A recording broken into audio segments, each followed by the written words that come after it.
Salut à tous, ici la TAT. Aujourd'hui, nous allons parler de Dark Revan, qui est un des personnages du Legend de Star Wars le plus populaire, mais aussi le plus apprécié.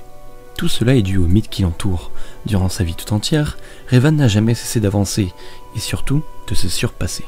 Si bien que je le considère comme un de mes personnages préférés. Laissez-moi vous présenter en bonne et due forme 5 choses intéressantes à savoir sur le grand Revan.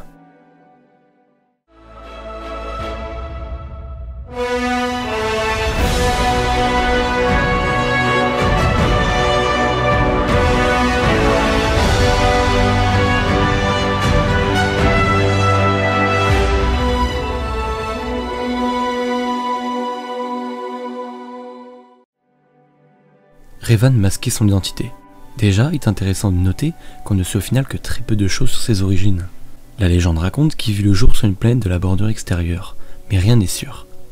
L'aspect mystique de ce personnage ne s'arrête pas là, en effet, puisque Revan rejoint les Jedi grâce à la maître Jedi Kreia, qui le trouva à sa planète natale et remarqua chez lui une grande affinité dans la force. Certains diraient même que c'est Revan lui-même qui serait venu à la maître Jedi, un peu à l'image d'Anakin, qui est tombé un beau jour sur Qui-Gon. Mais ce qui est intéressant de noter ici, c'est qu'à partir du moment où Revan a rejoint l'ordre Jedi, il a tout fait pour dissimuler son identité en masquant son visage grâce à la capuche de sa bure Jedi, ce qui peut expliquer le port de son masque mythique des années plus tard.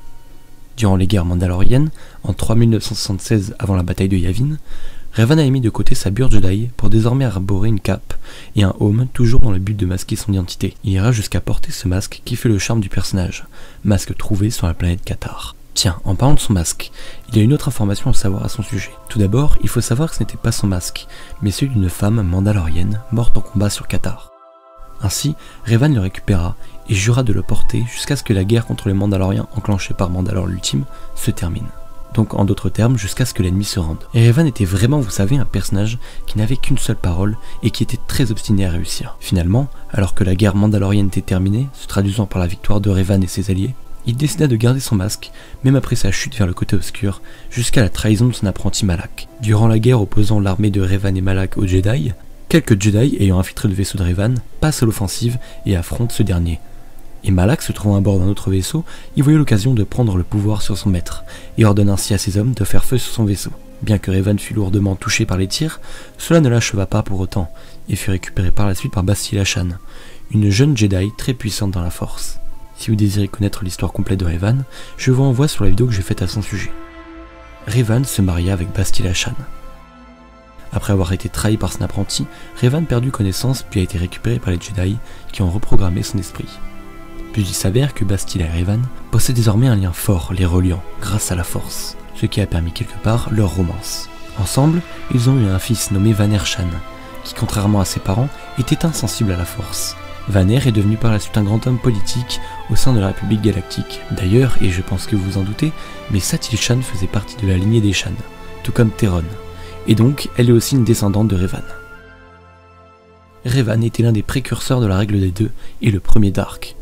En prenant la voie du côté obscur afin de faire face aux moindres ennemis ou personnes hostiles vis-à-vis de la galaxie, Revan est devenu Dark Revan à partir du moment où il entra dans la Forge stellaire. Le mot Dark étant la composition de plusieurs mots de la langue Rakata, langue que Revan et Alec ont appris durant leur périple pour la Forge stellaire. Pour ceux qui l'ignorent, les Rakata sont une espèce très évoluée dans l'univers de Star Wars, qui voit un culte particulier à la Forge stellaire. Alec Squinkar Gessimus, qui était le compagnon de toujours de Revan, se renomme quant à lui Dark Malak, et devient le disciple de celui-ci.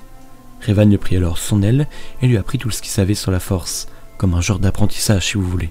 Dark Revan a donc sans le savoir fait ce qui deviendra plus tard la règle des deux, règle instaurée par Dark Bane, voulant qu'un seigneur Sith doit se trouver un disciple, le former et lui apprendre tout ce qu'il sait pour assurer sa formation. Sa formation achevée, le disciple devient le maître en le détrônant, voire même souvent en le tuant. Donc quelque part, Revan était un des premiers à porter le titre de Dark, et surtout à mettre en place la règle des deux.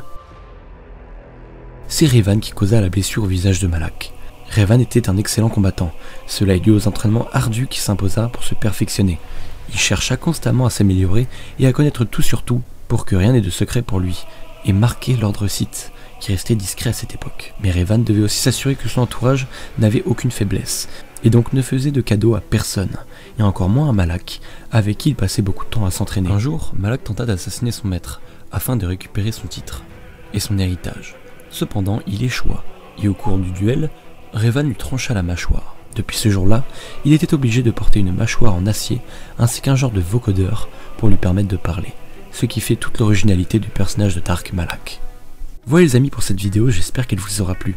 Si c'est le cas, n'hésitez pas à me le faire savoir en lâchant le pouce bleu de l'espace, à partager la vidéo autour de vous, mais aussi à rejoindre la force en vous abonnant à la chaîne pour nous soutenir.